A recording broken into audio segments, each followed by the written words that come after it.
Hi students, നമ്മുടെ ഇന്നത്തെ lesson the sermon at Banaras ആണ്. സെർമൺ എന്ന് വെച്ചിട്ടുണ്ടെങ്കിൽ റിലീജിയസ് ആയിട്ടുള്ള അല്ലെങ്കിൽ സ്പിരിച്വൽ ആയിട്ടുള്ള മതപരവും ആത്മീയപരവുമായുള്ള കാര്യങ്ങളെക്കുറിച്ചിട്ടുള്ള ഒരു സ്പീച്ച് കൊടുക്കുക. അതാണ് സെർമൺ എന്ന് പറഞ്ഞിട്ടുണ്ടെങ്കിൽ. ബനാറസ് എന്ന് പറയുന്നത് നോർത്ത് ഇന്ത്യയിലെ വളരെ ഫേമസ് ആയിട്ടുള്ള ഒത്തിരി ടെമ്പിൾസ് ഒക്കെ ഉള്ള ഒരു സ്ഥലമാണ്. നമ്മുടെ ഈ ലെസണിൽ വരുന്ന മെയിൻ ക്യാരക്ടർ എന്ന് പറയുന്നത് ഗൗതമ ബുദ്ധയാണ്. അദ്ദേഹത്തിൻ്റെ ഈ സ്പീച്ച് സ്പിരിച്വൽ ആയിട്ടുള്ള കാര്യങ്ങളെക്കുറിച്ചിട്ടുള്ള സ്പീച്ച് നടത്തിയിരുന്നത് ബനാറസ് എന്ന് പറയുന്ന സ്ഥലത്ത് വെച്ചിട്ടാണ്. അദ്ദേഹമാണ് ഇന്ത്യയിൽ ബുദ്ധമതം എന്ന ആശയം കൊണ്ടുവന്നത്. അദ്ദേഹം ഒത്തിരി സ്പീച്ച് നടത്തിയിട്ടുണ്ട്. അതിൽ വളരെ ഇമ്പോർട്ടൻ്റ് ആയിട്ടുള്ള മരണത്തെക്കുറിച്ച് വളരെ പോസിറ്റീവായിട്ട് നമ്മളെ ചിന്തിക്കാൻ ഹെൽപ്പ് ചെയ്യുന്ന ഒരു സെർമണാണ് നമുക്ക് ഈ ചാപ്റ്ററിൽ പഠിക്കാനുള്ളത്. അപ്പോൾ നമുക്ക് ഈ ലെസണിൻ്റെ ലൈൻ ബൈ ലൈൻ എക്സ്പ്ലനേഷനിലോട്ട് കിടക്കാം. Gautama Buddha began life as a prince named Siddhartha Gautama in northern India. Gautama Buddha എന്ന് പറയുന്ന വ്യക്തി അദ്ദേഹത്തിൻ്റെ ജീവിതം ആരംഭിക്കുന്നത് ഒരു രാജകുമാരനായിട്ടായിരുന്നു. അദ്ദേഹത്തിൻ്റെ മുഴുവൻ പേര് സിദ്ധാർത്ഥ ഗൗതമ എന്നായിരുന്നു. നോർത്തേൺ ഇന്ത്യയിലാണ് അദ്ദേഹം ജനിച്ചു വളർന്നത്. At 12, he was sent away for schooling in the Hindu sacred scriptures and 4 years later, he returned home to marry a princess. അദ്ദേഹത്തിൻ്റെ 12ാമത്തെ വയസ്സിൽ അദ്ദേഹം സ്കൂളിങ്ങിന് വിദ്യാഭ്യാസത്തിനായിട്ട് മറ്റൊരു സ്ഥലത്തോട്ട് പോയി. എന്തായിരുന്നു അദ്ദേഹം പഠിച്ചിരുന്നത്? ഹിന്ദു സീക്രഡ് സ്ക്രിപ്റ്റേഴ്സ്, ഹിന്ദു മതത്തെക്കുറിച്ചുള്ള പുണ്യഗ്രന്ഥങ്ങൾ. സീക്രഡ് സ്ക്രിപ്റ്റേഴ്സ് എന്ന് വെച്ചിട്ടുണ്ടെങ്കിൽ എന്താണ്? പുണ്യഗ്രന്ഥങ്ങൾ. And 4 years later, he returned home to marry a princess. 4 വർഷങ്ങൾക്ക് ശേഷം അദ്ദേഹം വീട്ടിലോട്ട് തിരിച്ചെത്തിയിട്ട് ഒരു രാജകുമാരിയെ വിവാഹം കഴിച്ചു. They had a son and lived for 10 years as a befitted royalty. ബിഫിറ്റഡ് എന്ന് വെച്ചിട്ടുണ്ടെങ്കിൽ എന്താണ്? സ്യൂട്ടബിൾ, വളരെ അനുയോജ്യമായ രീതിയിൽ.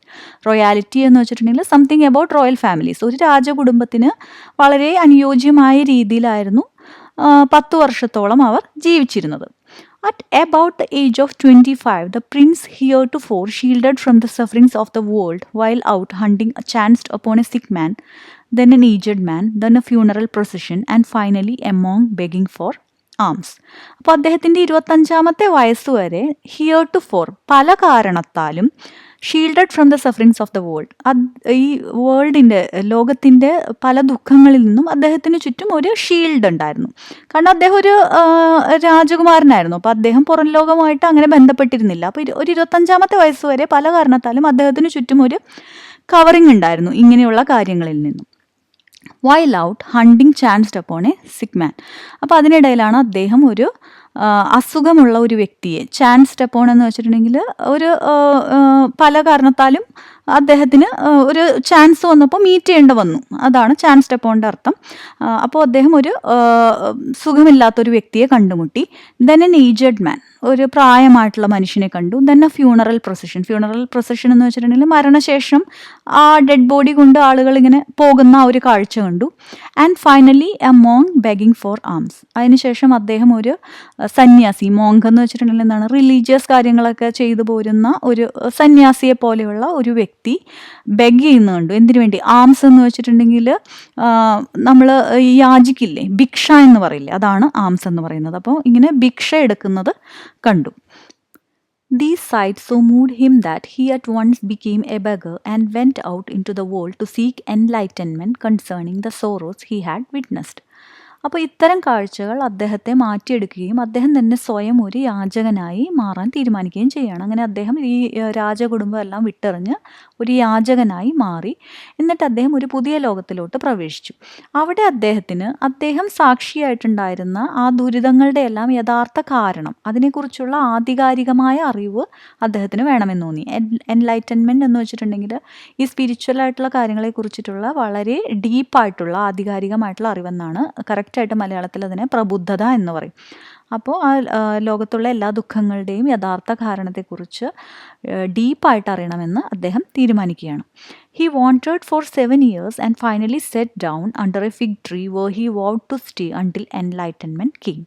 അപ്പോൾ 7 വർഷത്തോളം അദ്ദേഹം ഇങ്ങനെ അലഞ്ഞു തിരിഞ്ഞു നടന്നു. എന്നിട്ട് അവസാനം അദ്ദേഹം ഒരു ഫിഗ് ട്രീ, ഒരു ആൽമരത്തിന് കീഴെ അങ്ങനെ ഇരിപ്പുറപ്പിച്ചു. എന്നിട്ട് he vowed to stay until enlightenment came. അപ്പോൾ അദ്ദേഹം തീരുമാനിച്ചു. അപ്പോൾ അവിടെ എന്ന് വെച്ചിട്ടുണ്ടെങ്കിൽ എന്താണ്? ഡിസൈഡ് ചെയ്തു. എൻലൈറ്റൻമെൻറ്റ്, അദ്ദേഹത്തിന് ഒരു പുതുചിന്ത വരുന്നത് വരെ അദ്ദേഹം അവിടെ തന്നെ അങ്ങനെ ഇരിക്കുമെന്ന് അദ്ദേഹം തീരുമാനിക്കുകയാണ്.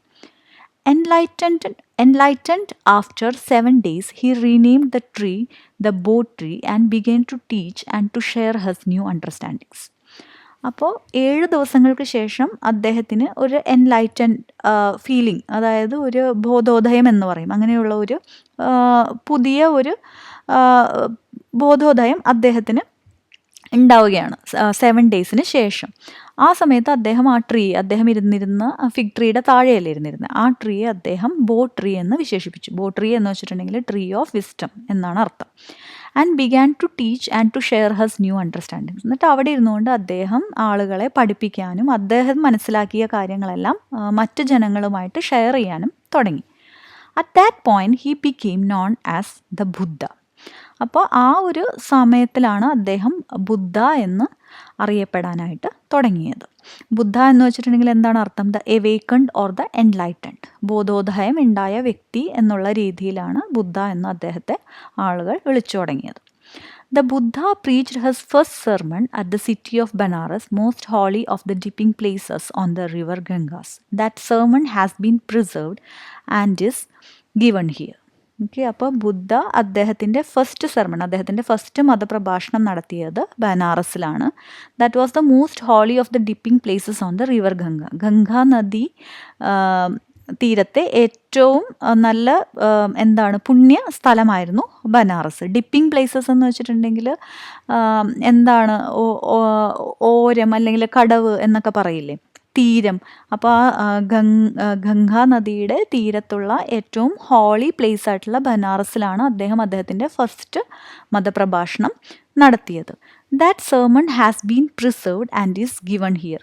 പ്രിസർവ്ഡ് എന്ന് വെച്ചിട്ടുണ്ടെങ്കിൽ ഇവിടെ ഉദ്ദേശിക്കുന്നത് കണ്ടിന്യൂഡ് എന്നാണ്. ഓക്കെ, അപ്പോൾ അദ്ദേഹത്തിൻ്റെ ആ പ്രഭാഷണങ്ങൾ അവിടെ ഇരുന്നു കൊണ്ട് കണ്ടിന്യൂ ചെയ്തു. It reflects the Buddha's wisdom about one inscriptable kind of suffering. അപ്പോൾ അദ്ദേഹത്തിൻ്റെ ആ പ്രഭാഷണങ്ങൾ അദ്ദേഹത്തിൻ്റെ ആ ബുദ്ധിയെ റിഫ്ലക്റ്റ് ചെയ്തിരുന്നു. About one inscriptable kind of suffering. Inscriptable എന്ന് വെച്ചിട്ടുണ്ടെങ്കിൽ എക്സ്പ്രസ് ചെയ്യാൻ പറ്റാത്ത അല്ലെങ്കിൽ മറ്റൊരാൾക്ക് മനസ്സിലാക്കാൻ പറ്റാത്ത ആ വേദനകളെ പറ്റിയിട്ടൊക്കെയുള്ള അദ്ദേഹത്തിൻ്റെ ആ ജ്ഞാനം അദ്ദേഹത്തിൻ്റെ പ്രഭാഷണങ്ങളിൽ പ്രതിഫലിച്ചിരുന്നിരുന്നു. ഇനി നമ്മൾ കാണാൻ പോകുന്നത് കിസാഗോതമി എന്ന് പറയുന്ന സ്ത്രീയെ ഈ ബുദ്ധൻ്റെ പ്രഭാഷണം എങ്ങനെ സ്വാധീനിച്ചു എന്നുള്ളതാണ്.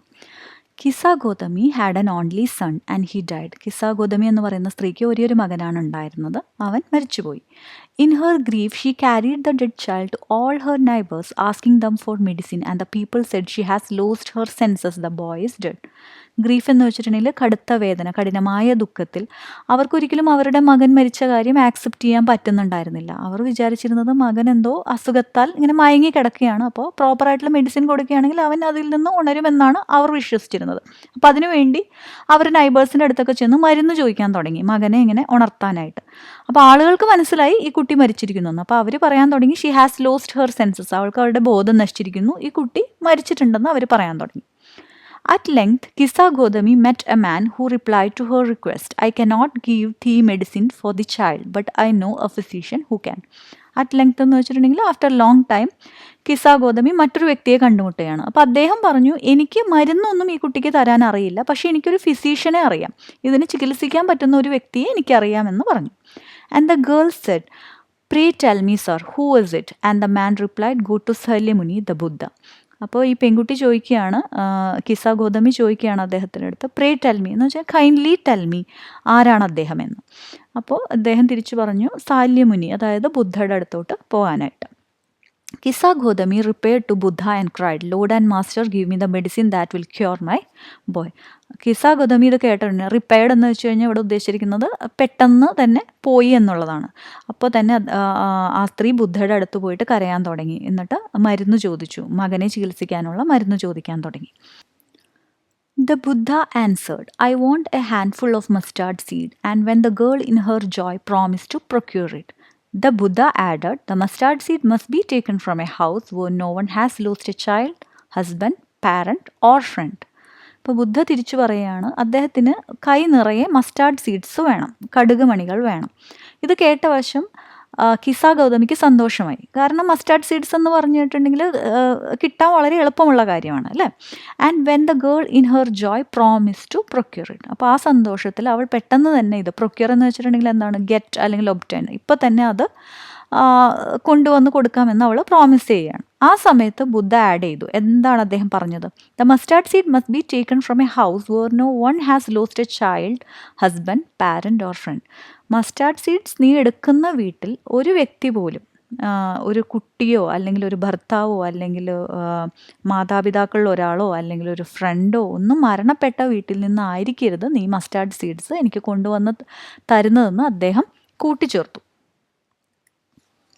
Poor Kisa Godami now went from house to house, and the people pitied her and said, "Here is mustard seed, take it."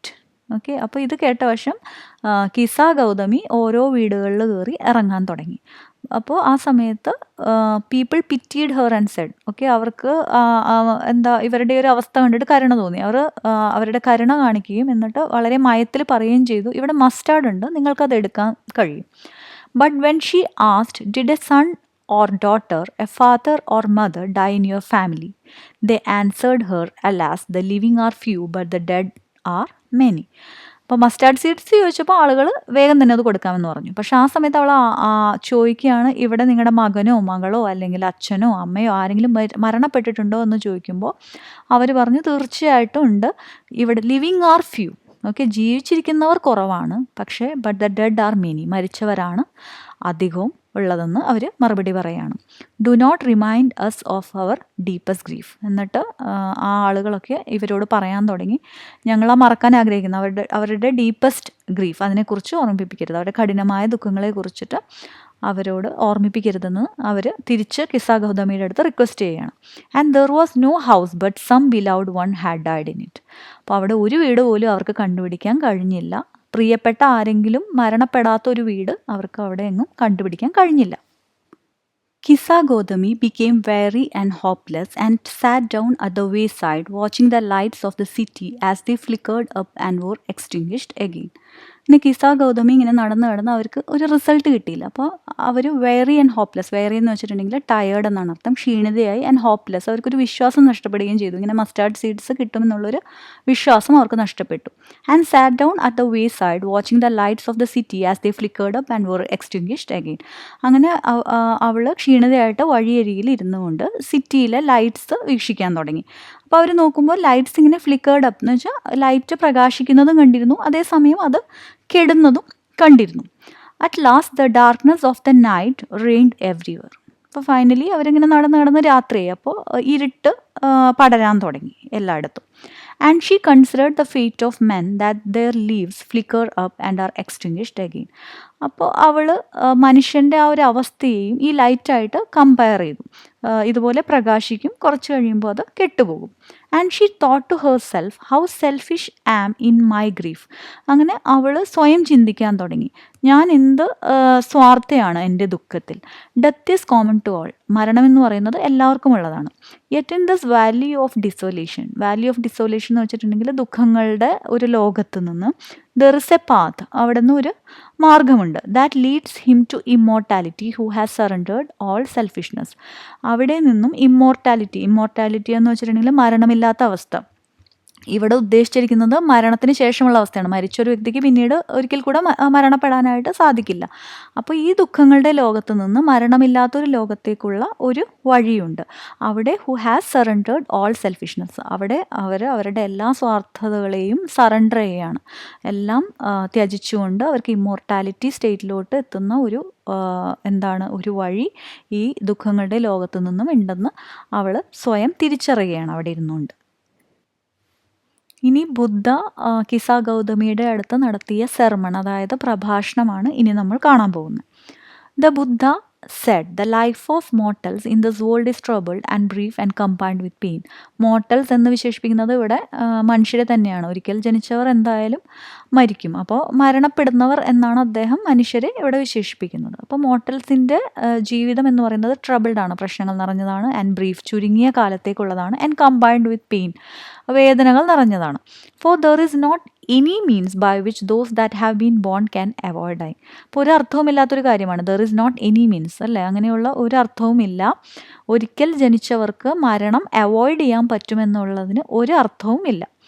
After reaching old age there is death, അല്ലേ, ഒരു ഏജ് എത്തിയതിന് ശേഷം പ്രായമാവുന്നവർ മരിക്കും. Of such a nature are living beings, അങ്ങനെയുള്ള ഒരു nature എല്ലാ ജീവജാലങ്ങൾക്കും ഉള്ളതാണ്. ഒരു പ്രായം എത്തിക്കഴിഞ്ഞു കഴിഞ്ഞാൽ അവർ മരണപ്പെടും. As ripe fruits are early in danger of falling. So mortals when born are always in danger of death. Ripe fruits, പഴുത്ത ഫലങ്ങൾ മരത്തിൽ നിന്ന് അടർന്നു വീഴും അല്ലേ, കുറച്ച് കഴിയുമ്പോൾ അത് മരത്തിൽ നിന്ന് വീഴും. അതേപോലെ തന്നെ മോർട്ടൽസ്, മനുഷ്യർ ഒരിക്കൽ അവർ ജനിച്ചു കഴിഞ്ഞാൽ അവരെപ്പോഴും മരിക്കും എന്നുള്ളതിന് ആ ഡേഞ്ചറിൽ തന്നെയാണ് അവർ ജീവിക്കുന്നത്. As all earthen vessels made by the potter end in being broken. earthen vessels എന്ന് വെച്ചാൽ എന്താണ്? മൺപാത്രങ്ങളൊക്കെ. അതൊരു പോട്ടേഴ്സാണ് അത് ഉണ്ടാക്കുന്നത്. അപ്പോൾ അവരുണ്ടാക്കിയ earthen vessels എല്ലാം മൺപാത്രങ്ങളൊക്കെ തന്നെ ഒരിക്കൽ പൊട്ടിപ്പോവുക തന്നെ ചെയ്യും. So is the life of mortals. അതുപോലെ തന്നെയാണ് മനുഷ്യൻ്റെ ജീവിതവും.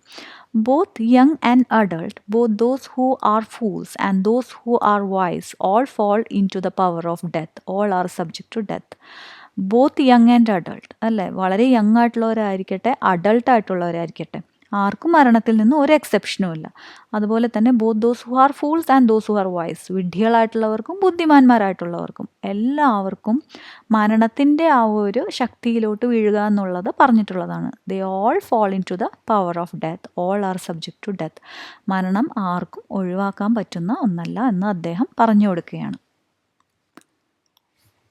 Of those who, overcome by death, depart from life, a father cannot save his son, nor kinsmen their relations. അപ്പോൾ ഓഫ് ദോസ് ഹൂ, ആളുകളിൽ പലരും ഓവർകം ബൈ ഡെത്ത്, ചിലർ മരണത്തെ അതിജീവിച്ചവരായിരിക്കാം, മരണത്തിൽ നിന്ന് രക്ഷപ്പെട്ടു പോകുന്നവരായിരിക്കാം. ഡിപ്പാർട്ട് ഫ്രം ലൈഫ്, ജീവിതത്തിൽ നിന്നും പോയവരായിരിക്കാം, അതായത് മരണപ്പെട്ടു പോയവരായിരിക്കാം. A father cannot save his son, ഒരിക്കലും ഒരു അച്ഛനും ഒരു മകനെയും മരണത്തിൽ നിന്ന് രക്ഷിക്കാനാവില്ല. Nor kinsmen their relations, kinsmen എന്ന് വെച്ചിട്ടുണ്ടെങ്കിൽ എന്താണ്? ബ്ലഡ് റിലേഷൻസിൽ പെട്ട ആളുകൾ, നമ്മുടെ ആയിട്ട് രക്തബന്ധമുള്ള ആളുകൾക്കൊന്നും തന്നെ നമ്മളെ മരണത്തിൽ നിന്നും രക്ഷിക്കാൻ കഴിയില്ല അല്ലേ. മാർക്ക്, ഓക്കെ, ശ്രദ്ധിക്കൂ. While relatives are looking on and laminating deeply, one by one mortals are carried off, like an ox that is led to the slaughter.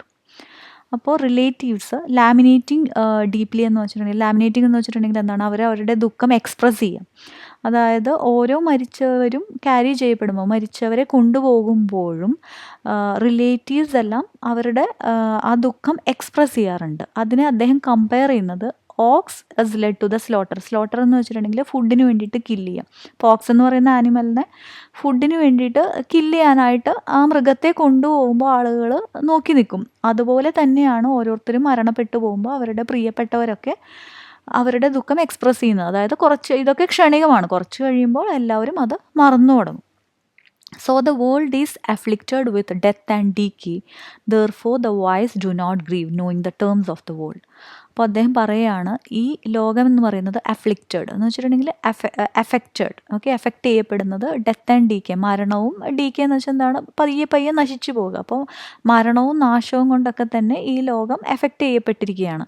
Therefore the wise do not grieve, അതുകൊണ്ട് തന്നെ ബുദ്ധിയുള്ളവർ ഒരിക്കലും വിഷമിക്കാനായിട്ട് ദുഃഖിക്കാനായിട്ട് പാടില്ല. Knowing the terms of the world. അപ്പോൾ ഈ ലോകത്തിൻ്റെ ഈ ടേംസ്, ഈ നിയമങ്ങളൊക്കെ, ഈ കാര്യങ്ങളൊക്കെ ആക്സെപ്റ്റ് ചെയ്യുന്ന വ്യക്തികൾ ബുദ്ധിപൂർവ്വം ഒരിക്കലും ദുഃഖിക്കേണ്ട കാര്യമില്ല. ലോകം ഇങ്ങനെയാണെന്നുള്ളത് മനസ്സിലാക്കണമെന്നാണ് അദ്ദേഹം പറയുന്നത്. Not from weeping nor from grieving will anyone obtain peace of mind. On the contrary, his pain will be the greater and his body will suffer. Weeping, കരഞ്ഞതുകൊണ്ടോ ഗ്രീവിങ്, ദുഃഖിച്ചിരുന്നതുകൊണ്ടോ ആർക്കും പീസ് ഓഫ് മൈൻഡ്, സമാധാനം ലഭിക്കുന്നില്ല. On the contrary, അതിന് പകരം his pain will be the greater, ദുഃഖം കൂടുകയാണ് ചെയ്യുന്നത്. And his body will suffer, ശരീരം കൂടി ക്ഷീണിക്കുകയാണ് ചെയ്യുന്നത്. He will make himself sick and pale, yet the dead are not saved by his lamentation. ഒരാൾ സ്വയം സിക്കാകുക അല്ലെ, അസുഖം വരുത്തി വെക്കുക, അല്ലെങ്കിൽ പെയിലാവുക, വിളറുകയാണ് ചെയ്യുന്നത്. Yet the dead are not saved by his lamentation. എന്നാൽ ഈ ദുഃഖങ്ങൾ പ്രകടിപ്പിക്കുന്നത് കൊണ്ട് മരിച്ചവരാരും തിരിച്ചു വരുന്നില്ല, മരണത്തിൽ നിന്ന് നമുക്ക് ആരെയും സേവ് ചെയ്യാൻ പറ്റുന്നില്ല. He who seeks peace should draw out the arrow of lamentation and complaint and grief. ആരാണോ യഥാർത്ഥത്തിൽ സമാധാനം അന്വേഷിക്കുന്നത്, they should draw out, they should come out, പുറത്തു വരണം, the arrow of lamination and complaint and grief. Lamination, ഒരുപാട് ദുഃഖം express ചെയ്യുന്നതിൽ നിന്നും, പരാതികളിൽ നിന്നും, ദുഃഖങ്ങളിൽ നിന്നും എല്ലാം ആ രേഖ കടന്ന് അവർ ആ ലൈൻ ക്രോസ് ചെയ്യണം. ആരോ എന്ന് വെച്ചാൽ അതിൻ്റെ ആ ഒരു രേഖയിൽ നിന്നും പുറത്തോട്ട് വരണം. He who has drawn out the arrow and has become composed will obtain peace of mind. He who has overcome all sorrow will become free from sorrow and be blessed. അപ്പോൾ ആരാണോ ഈ രേഖയിൽ നിന്ന് പുറത്തോട്ട് വരുന്നത് അവർ വളരെയധികം കമ്പോസ്ഡ് ആയിരിക്കും. Composed ആവാന്ന് വെച്ചിട്ടുണ്ടെങ്കിൽ എല്ലാ ഇമോഷൻസിനെയും കൺട്രോൾ ചെയ്യുന്ന ആളുകൾ, വളരെ മെച്യൂർഡ് ആയിട്ട് തിങ്ക് ചെയ്യാൻ തുടങ്ങും. And they will obtain peace of mind. അവർക്ക് സമാധാനം ലഭിക്കുക തന്നെ ചെയ്യും. He who has overcome all sorrow, ആരാണോ എല്ലാ ദുഃഖങ്ങളെയും അതിജീവിക്കുന്നവർ, they will become free from sorrow, അവരെല്ലാ ദുഃഖങ്ങളിൽ നിന്നും മുക്തി നേടും. ആൻഡ് ബി ബ്ലെസ്ഡ്, എന്നിട്ട് അവർ അനുഗ്രഹിക്കപ്പെട്ടവരായിരിക്കുകയും ചെയ്യും. അപ്പോൾ ഇത്രയും പറഞ്ഞുകൊണ്ട് ബുദ്ധ അദ്ദേഹത്തിൻ്റെ പ്രഭാഷണം, കിസ്സ ഗൗതമിയോടുള്ള പ്രഭാഷണം അവസാനിപ്പിക്കുകയാണ്. നമ്മുടെ സെർമൺ അറ്റ് ബനാറസ് എന്ന് പറയുന്ന ലെസൺ ഇവിടെ എൻഡ് ചെയ്യാണ്. ഏതെങ്കിലും ലൈനിൽ എന്തെങ്കിലും ക്ലാരിഫിക്കേഷൻ വേണമെന്നുണ്ടെങ്കിൽ നിങ്ങൾക്ക് കമൻറ്റ് ബോക്സിൽ കമൻറ്റ് ചെയ്യാവുന്നതാണ്. Thank you for watching the video. Please like and share, and don't forget to subscribe the channel to get notification for new videos.